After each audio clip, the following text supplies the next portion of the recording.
Hey everyone, Dustin Rose here behind the Audix SCX25A microphone with the Rattlesnake cable, and it's been a long time no see. As you can tell over here, my studio has gotten a little bit different layout.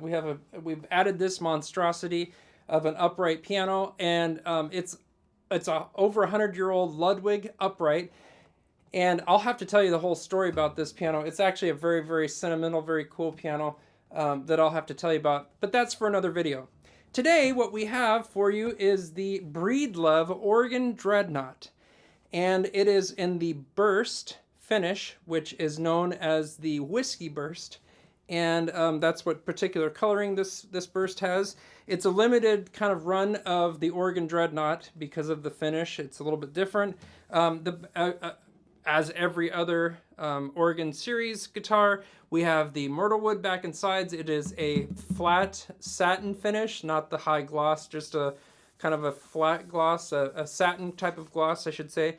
And the sides are very beautiful. If you could get real close and see it, you could see the figuring in it, or the design and the myrtlewood. It's very, very pretty back and sides. The top is stunning. It's a Sitka spruce top. It's got that whiskey burst around it, and it's one of my favorite bursts, and I love it. The neck is maple, so you have the myrtlewood, the Sitka, and the neck is maple, and it is obviously stained with the whiskey burst finish, and we have the ebony fretboard and bridge, and up here we have the gold hardware, which is not normal. Usually it's the silver kind of chrome look on the Oregon series guitars, but this one, since it's a burst and it's kind of a limited run, they put the upgraded gold colored hardware. And this is a great guitar, and it has actually a cool story to it. I was at the Breedlove headquarters in Bend, Oregon, and I was hanging out with a guy there named Wilson. He's a really cool guy, and I was waiting for one of my guitars to get the pickup replaced in it and upgraded. And we were sitting around and we were playing all these different guitars, and he said, and I said, nah, I don't need another guitar. I don't need another guitar. I really don't need another guitar. I don't want another guitar. I'm good. And he said, well, if you were going to buy another guitar, what would it be? Because he had all these guitars that he was showing me, and I said, nah, it's all good. I don't want to buy another. And he said, well, if there was one guitar that you were going to get, like your next guitar, what would it be? And I said, well, my dad and I were talking about getting an Oregon Dreadnought. And he says, well, I have to tell you something. And I said, what's that? And he goes, we're not making the Dreadnought anymore. And we have one left, an Oregon Dreadnought, one left in the whole place that they had just finished, like shortly before I got there. And it was wrapped up, and they were going to ship it out to a retailer somewhere. And I said, you only have one left? And he goes, yeah, you want to see it? And I said, sure. So he pulls it out, and he pulls this one out. And this was the last one. And so I officially got the last Oregon series Dreadnought that was in the factory. So hopefully maybe someday they'll bring back a limited run of Dreadnoughts again someday, but they've completely replaced it with the Concerto, which is this one back here, which I've done a video on that. So you can kind of get an idea that that there's they've replaced the Dreadnought Void with the Concerto, but what I want to do today is show you the differences, and what I think is really that they both have their own place, but they're not really the same in my book. They're kind of two different beasts. This Dreadnought is a lot more traditional, and by traditional I mean it's a lot more like the old school Dreadnoughts. You can see, I don't know if you can see it around the edge here, there's the herringbone. Herringbone is what you see in like Martin's HD28s and HD35s and whatnot.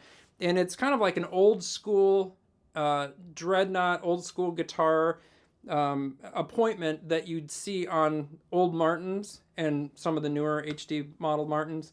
And really that kind of reminds me of an old school Dreadnought. And an old school Dreadnought is something that is loud, the bass is big, there's not a lot of mid-range, there's a lot of highs and a lot of big boomy lows, woofy lows.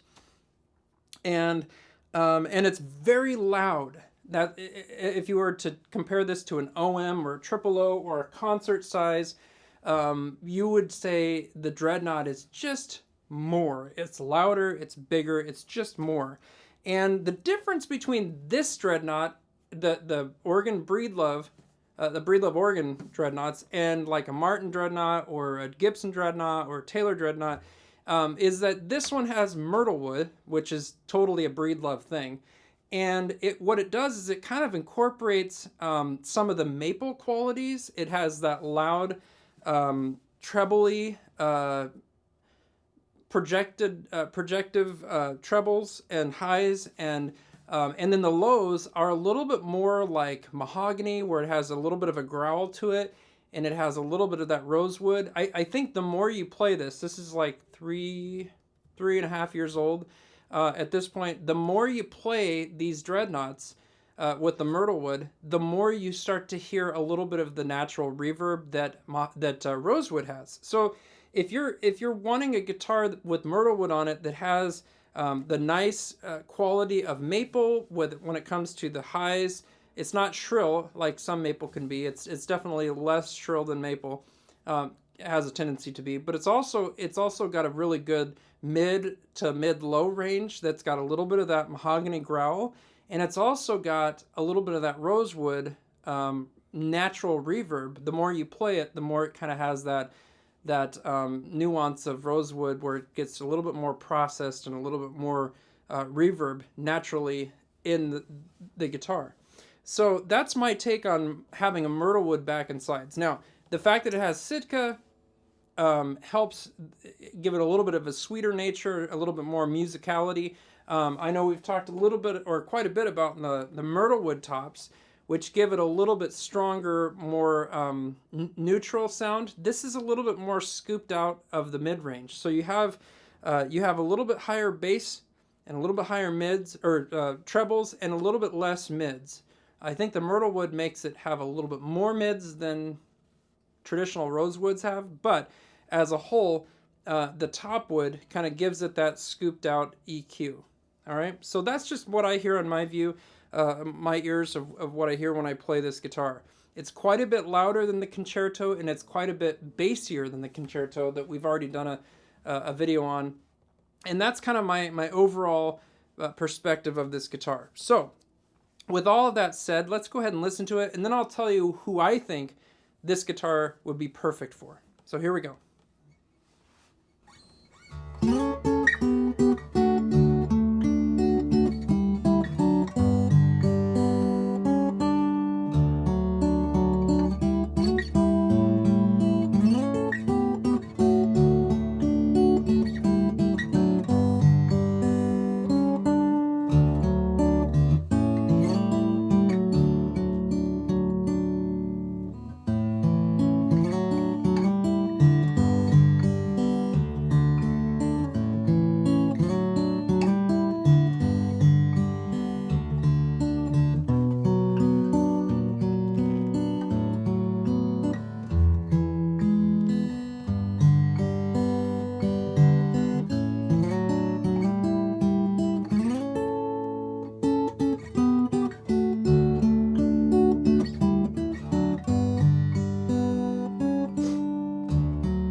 Well, as you can hear, that's just a great sounding guitar. Now, who is this guitar ideal for? Everyone should have a Dreadnought, but why would you pick this Dreadnought? Well, this Dreadnought has a little bit more mid-range than most of the Martin Dreadnoughts that I've heard. So it's got a little bit more pronounced mid-range, which gives it a little bit more balanced EQ, even though it does still have that scoop. It's a little less pronounced than the Martin Dreadnoughts. So it gives it a little bit more of the mid-range, and it also gives it a little bit more of the growl and the bass. So if you like a little less of the smooth and a little bit more of the growl, this would be ideal for you. Now, I really think the volume level is very good on this. So it could be used in bluegrass, it could be used in country. This, in fact, I think that I've run into a kid from Eastern Oregon who plays exactly the same guitar, and he's a country singer, great guy. He plays this very model, and it sounds great. So country, bluegrass. Also, if you're into that dark sounding folky singer-songwriter like Neil Young, like Harvest, that nice Heart of Gold old man type of sound, this would be perfect for you, because it's big and it's dark and it's growly, and it kind of has a little bit of a mood, a little moodiness to it that that some of the other makers don't have. The one thing I would caution is that these get kind of loud. So if you're not a great loud singer, you might want to have a better way of miking up your voice so that your voice can carry over the loudness of a Dreadnought. If you have a weaker voice or not as loud of a voice, the Dreadnought might kind of overpower you and drown you out a little bit. So that would be one thing I'd be aware of. That way, you can either get a better miking system or think of a smaller size like the Concert or the Concertina or an OM or Triple O. So with all that said, that is my my review of the Oregon Dreadnought put out by Breedlove. I hope that helped you out. And as always, if you'd like to check out my my music, my website is dustinrose.com, and you can find me on Facebook or YouTube. Obviously, you're here. And don't forget to subscribe and like my channel, and find me on Facebook. It's Dustin Rose Music, and I'd love to keep up with you guys. So have a great day, and God bless.